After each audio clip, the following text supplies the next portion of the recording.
all that simply just set a context then for the world that we're stepping into.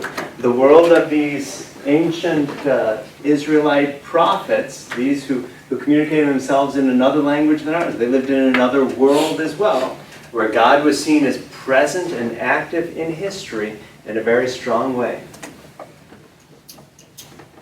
Shall we go on to what it means to be a prophet? So it's important for us to understand that the word prophet is not in the Old Testament, in the Hebrew Scriptures. There is no Hebrew word. The word prophet, we understand, is an English word.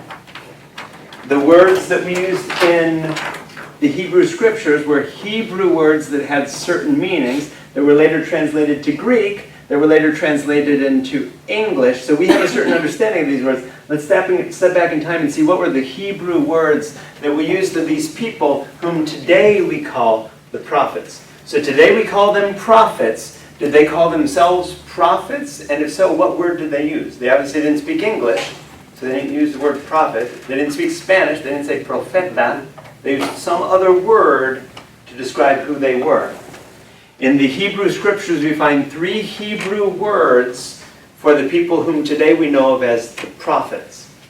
The first word, the most popular word, is navi, or navi.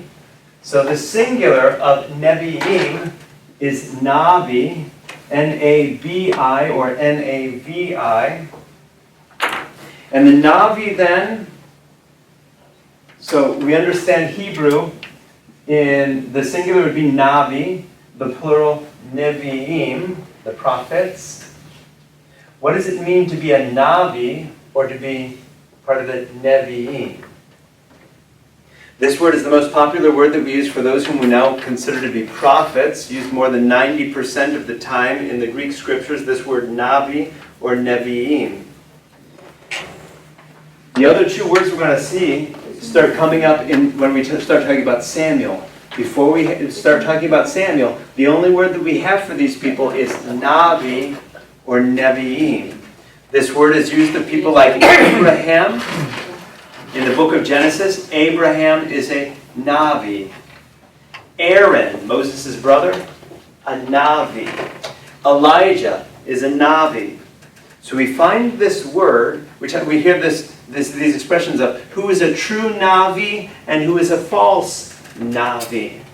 Today we translate all this as prophet. This is simply setting up that we didn't use the word prophet back then. We used the word navi. Another Hebrew word that we used was ro'eh. The ro'eh is a word that we might translate more like a seer, one who sees into the future. Isn't it true that sometimes when we think of prophets, we think that they can foretell the future, they can predict the future, they see into the future? A seer, another word we used for a seer was ro'eh. So back in the time of Samuel, we said that Samuel was a ro'eh, that Samuel was a seer. He could predict the seer. Before Samuel, though, again we said, the only word that we had was navi. Samuel is the first person that we start using a different word for. And then there's also the ozeh, or a gazer. Often these gazers find themselves with a king, simply meaning that if I'm a king, or if you're a queen of a certain country, wouldn't it be nice to have an advisor by your side who could tell you whether you're going to win the battle before you go off to battle? You follow me? And so this oseh, or a gazer, had an important function because the king would call the gazer and say, "Gazer, I have a question for you. If I go into battle, am I going to be successful?" And the gazer would say yes or no. And how do you know if that person is a true or false gazer? Go out to battle. Right? If he says you're going to go out to battle and be successful, you go out, and if you lost, then I suspect that gazer is going to lose his or her life. Right? Gazer, not geezer. So now when we translate the Hebrew Scriptures, we're going to translate the Hebrew Scriptures into Greek. Why? Because back then, the Greek Empire now had all of the territory around that part of the Mediterranean Sea. So we're going to translate all of these Hebrew scriptures, because our children and grandchildren are no longer learning Hebrew, so let's translate it into the language they're learning. They're all learning Greek. So we translate all these into Greek, and we come up with a Greek word, prophenein. We've heard that term before. So the Greeks invented theater. Are we familiar with that? And in theater, there were two different types of theater. There was comedy, and there was tragedy. Right? The Greeks invented theater, they invented comedy, and they invented tragedy. And they had this where they would get up onto a stage, and various actors would be acting. And when they would put on a mask, the actors would speak through a mask, and they had a verb for that, and the verb was prophenein. Prophenein means to speak through a mask. So acting on a stage, when they get onto a stage then, they put on a mask, and the verb was, okay, I'm going to go speak through a mask now. They're acting on stage. Why is that important? Because the Greek word that we use today, our English word prophet, doesn't come from these Hebrew words, navi or ro'eh or hoseh. Where does the English word prophet come from? It comes from the Greek word prophenein, which means what? To speak through a mask. What does that mean for our understanding of a prophet then? According to that Greek understanding of a prophet, then the prophet is the mask through whom God speaks. If I put on a mask, does the mask speak? Looks like the mask is speaking. The mask doesn't speak. It's I who speak through the mask. In the case of the prophet who speaks, it's God speaking through the prophet who is the mask. Is it the prophet speaking? It's really not the prophet speaking. Which is why it's important to understand, because the prophets then, when the prophet speaks, the ancients believed that it wasn't the prophet who was speaking. If Moses is acting as a prophet, it's not Moses who's speaking to the people. Who's speaking to the people? God is speaking to the people through Moses. If Aaron is playing the role of a prophet today, who's speaking through Aaron? It's God who's speaking. It's not Aaron. These are not Aaron's words. Aaron did not think this up. This is a message coming from God through Aaron. Prophets then, because of what it is that we believed that they were doing, they were powerful people in their day. Because we believed that if we believe that Vincent is a prophet, then when Vincent opens his mouth, got news for you, it's not Vincent. Who is it? It's God speaking through Vincent. So if we believe that Vincent is a prophet, that's significant for us as a community. What does this mean for those of us born on this side of the 1960s? Since the Second Vatican Council, we've come up with this theology where every person in this room is a priest. We talked about that before in our course on the priesthood. There's not just one priest in this room. There are 11 priests in this room. Every single person in this room is baptized a priest. We said that everyone is baptized a priest, prophet, and king. What does it mean that every person in this room is a prophet? God can speak through any person. Yes, God could speak through Father Jamie, maybe, conceivably. But God could also speak through Christopher, and Becky, and Rafaela, and even Dulce. Follow me? That's the renewed theology on prophecy in the church since the 1960s, that everyone in this room is a prophet. That's what my question you just answered. That makes us all a prophet here then. Every single person in this room is a prophet.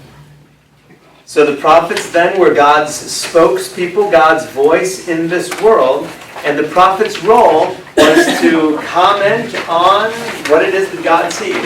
When God looks at your life, or when God looks at this situation, what does God see? And it was the prophet who said that, who commented on life, who chastised people in the name of God, who moralized, who advised people, who spoke of the future, all in the name of God. How would you know if that was a true prophet speaking of future events? They would come true. It's risky business being a prophet. Vincent? Real quickly, it also could mean, like you just said, which means kind of to act. To speak through a mask, that's right. To act. So other people that do not have faith or anything could also say that a prophet is just an actor, he's just saying words. Ooh, that is such a good insight. So now that Vincent is prophesying, how do we know that it's God speaking through Vincent? Or how do we know if it's Vincent? When Father Jamie preaches on Sunday, how do we know if it's God speaking through Father Jamie? Or how do we know if it's Father Jamie? These are going to become important questions for the Hebrew community to wrestle with, because false prophets are going to arise. Follow me? And so how do you start figuring out who's the true prophet and who's the false prophet? The kings are going to consult various prophets. Who's right? This prophet says that we're going to win in battle. This prophet doesn't. Do we go out to battle or not? Follow me? What do you do when you have two prophets, one saying you will win, one saying you will lose? Who do you listen to? The same thing would apply if we are all prophets and kings and everybody has an opinion. Who do you listen to? Everybody's different. Which is why it's so great. Our non-Catholic Christian brothers and sisters, they had a very different model. In the Roman Catholic Church, the model was always that there was this trickle-down economic of grace, that God will speak to us through the Pope and the cardinals and the bishops and the priests, etc., etc., etc. And in the Protestant churches, it was not the case. They said the Spirit can speak to anyone in this room just as easily as the Spirit could pick up that red phone and call the Pope. Follow me? In the Quran, they say that it says that Jesus Christ is a prophet. It was just. Hold that thought. Let's come back to it. Jesus was a prophet. Let's come back to that in just a moment, okay?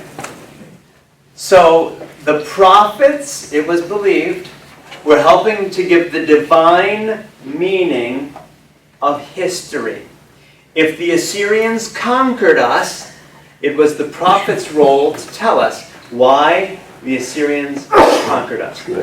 If God was blessing us, it was the prophet who pointed out how it is that God was blessing us and why God was blessing us. For our faithfulness or for whatever reason it was.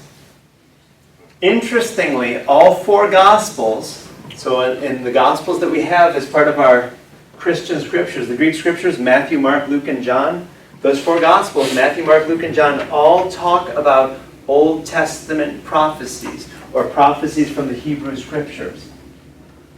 And they all saw Jesus as fulfillment of those prophecies. So this is going to become interesting now, because they were taking these words spoken by these prophets many centuries before and saying, look, Jesus is the one that they were talking about. They were talking about Jesus. Why would they say that? Of course, we remember that the evangelists, Matthew, Mark, Luke, and John, why did they write their Gospels? That we might believe. So that when Matthew could start quoting some of these prophecies, it was a way of showing that Jesus was the one. If the prophecy said that the Messiah was going to come up out of Egypt, then what did the evangelist have to say? What did Matthew have to say? He had to figure out how it was that Jesus came up out of Egypt. When did Jesus come up out of Egypt? Do we have any stories of Jesus coming up out of Egypt? Oh, Matthew chapter 2. We have this story of Jesus coming up out of Egypt. Stories of Jesus being born in Bethlehem. Stories of persons coming from afar with gold and frankincense. Where did these things come from? The prophets said that these things were going to happen. And so the evangelists now were showing how it was that these things were happening in the life of Jesus. So Jesus wasn't his ministry wasn't haphazard or capricious. It was all part of God's plan. God was making these prophecies come true in Jesus. And so in the Bible, we see how it is that John the Baptist was considered a prophet, announcing God's word. Did Jesus know anything about these Hebrew writings? Jesus was a Jew. And so Jesus studied all of these prophets, which is why when he stood up in the temple, according to the Gospel of Luke chapter 4, which scroll did he unroll? He unrolled the scroll of the prophet Isaiah. He knew the prophets. So Jesus was schooled in the writings of the prophets. He knew the prophets, and he was also considered a prophet. People believed that God was speaking through him. We have various instances of Jesus being called a prophet. Other people in the New Testament being called prophets. People like Judas and Silas being called prophets. What does that mean? It means that the people believed that God was speaking through these people. It wasn't them who was speaking. When Silas preached, it wasn't Silas who was preaching. They believed that he was a prophet. And in the first letter to the Corinthians, if we think back to our course in Pauline writings, the Pauline letters, in the first letter to the Corinthians, prophecy is a gift. Which means what?